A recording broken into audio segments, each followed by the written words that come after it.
এই মুহূর্তে একটা তোলপাড় করা অবস্থা। হঠাৎ করে মানুষ বলেছে চলো পাঁশকুড়া যাওয়া যাক তাহলে। প্রথমে রাজি হচ্ছিল না, যেহেতু বাবু ছোট তো কষ্ট পাবে এই ভেবে। একটা ওয়েট টিস্যু এনে দিয়েছে আর বলল ঠিক আছে এরপর রেডি হয়ে যাও। আমরাও রেডি হয়ে গেলাম আর প্রচুর এক্সাইটেড ছিলাম।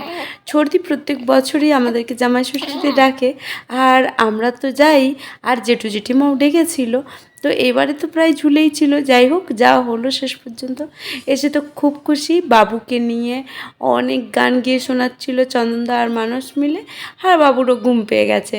এরপর এই যে পিসিমণি হচ্ছে মানুষ আর চন্দনদাকে আশীর্বাদ করে দিচ্ছে। আমরা অনেকটাই লেটে এসেছি, এখন 4:30 পেরিয়ে গেছে আর এখনও আমাদের ভাত খাওয়া হয়নি।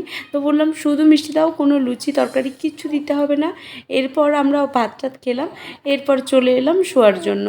আর এদিকে ওর মুখটা শুধু দেখো, কাকিমা যত কথা বলছে ওর রিয়াকশান এই রকম। এরপর ওকে ঘুম পাড়িয়ে দিয়েছি আর আমিও শোবো বলে একটু রেডি টেডি হয়ে চলে এলাম মুখে হাতে জল নিয়ে। এরপর শোয়ার পালা।